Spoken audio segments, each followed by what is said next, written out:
Really, what we saw here in COVID was a direct assault on small business. I don't know if it was intentional or not, but it's clear who the winners were, and the winners were not small business.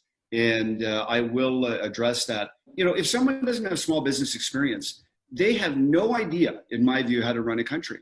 The policies when it comes to trade, when it comes to taxation, if you don't know small business, you will inadvertently advantage international corporations at the expense of small business. And I've seen it time and time again. I'm running because I realized a few years ago when I was in law school, I went to school at the turn of the century. When I left school, I started a few small businesses, worked in the private sector for several years, got married, started a family, and I thought I'd go back to law school. You know, you would think lawyers would be the types that would, you know, want to defend things like freedoms. I got a news flash for you. The climate in today's law schools is awful when it comes to things like believing in free speech. Everybody wants to be a political activist, to use the charter to, you know, legislate some kind of utopian leftist agenda in the country. It's awful. And in a more perfect world, I would have been more than happy to stay with my business, try new things. I'm more of an entrepreneur than a politician. But I will say that if people like you and I, who would rather just be left alone, rather create jobs, rather, you know, produce things, if we just leave the politics to the rest of people, we're going to be in for a rude awakening. So I'm so glad that you're all interested. I'm so glad that you're all involved, because it is imperative that somebody stand up and put an end to really this socialist revolution that we're seeing here in Canada. Right now, we need to take a look at, especially for some of the people that were able to access these small business loans, we need to take a look at maybe some greater debt forgiveness measures. When we're talking about these riots that we're seeing, any property damage that comes from these riots, intentional property damage, should be automatic jail time. We need to have zero tolerance. You know, the big businesses, they can afford private security detail. The small businesses can't. So, you know, this defund the police that all these big corporations are hopping on, it benefits the big corporations. It destroys small business. So we need to have a zero tolerance policy when it comes to that type of thing. We also generally need to make a distinction between small, medium, and big business. And I don't think we do that. You know, we have to end corporate welfare and the big business loopholes that exist for these international corporations. We have to look at the tax barriers. You know, the small business tax rates are generally, you know, very advantageous, and maybe they could be a little bit better. But once you get out of the small business tax bracket, you see a huge jump to regular corporate rates. So we need to transition between our small and you know, normal corporate rates. We need to have a transitioning phase in there. So I'm in favor for raising the levels at which, you know, small business income counts for small business tax rates. I'm also in favor of sort of a transitioning period outside of that before you lead up to full-time corporate rates. And in some provinces, people literally have to pay twice as much tax when they go from being a small business, the income that's into the normal corporate level. So these are major issues. Some other ideas I have for people who are training new workers, who are helping equip the workforce. We're thinking about eliminating or reducing taxes for small businesses who demonstrate that they've paid an equivalent amount into training new workers.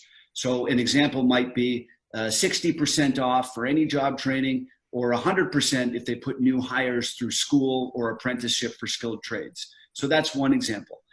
We also need to look at the tax rates for highly skilled trades. I think that tax rates should be less for the skilled trades. We also need to ease regulations on funding for startups. Crowdfunding is a great way to start businesses. And it's too easy to trip and to stumble over securities laws when you're literally just funding for a small business. So I think we need to look at that. I also believe that we need to reform the definition of independent consultant. I think that people should be able to decide if they want to be an independent consultant. And right now, you'll know that you know, being labeled independent consultant is a decision that the CRA makes based on different criteria. So I think that people should be able to decide if they would like to be an independent consultant. And that would enable a wide variety of business relationships to occur between business owners and others that wish to work for them. Another thing, we need to promote big time Made in Canada program across the country. And this would promote manufacturing in Canada. These people that don't have small business background, they think that any trade is good trade. And I know for a fact it is always better to have something made in Canada as opposed to made in some place like China. They play by different rules. We need to promote Made in Canada at every opportunity. There's a lot of policies referred to as paperweight policies designated by the Canadian Federation of Independent Business. We need to take a look at these and get rid of them. These are just policies that are about paperwork and little else. We need to look at increasing the amount of co-ops. For our children these days that need 3 advanced degrees in 3 different leftist disciplines before they enter the workforce at age 35. I mean, this is not the type of workforce we need. We need to get people into the workforce early. If you take a look at places like Switzerland, they have co-ops and direct work opportunities for all fields. They have it for banking. They have it for finance. They have it for insurance. They have it for, the traditional things that you would think of doing co-ops and training in. So we need to get our kids into the workplace sooner so that they learn the value of a dollar, learn the value of working. And so that's something that I think is big.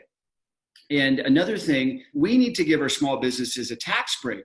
And one of the ideas that we have for helping small businesses provide benefits and pensions and that type of thing to their workers is to allow payroll taxes for those making $60,000 or less. So the bracket up until $60,000, take those payroll taxes and income taxes and allow those employees to funnel it into some kind of benefits or retirement plan. I mean, we need to, we have a federal service that is, whether it be provincial or federal, we have, public servants, many of whom are good, but, they're always looking for more.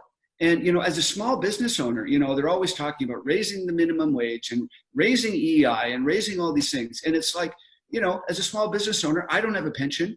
I don't have a guaranteed pension. I don't have, benefits unless your company is large enough and maybe you paid for them. But, the public sector gets it real good. And I think we need to make sure that we even the playing field a little bit. And those are some of the ideas that I have. So I hope some of those have resonated with you, and I'd be happy to hear any comments that you have. Derek, do you have any final words for the crowd before we wrap up? Yeah, thank you so much for being on here today.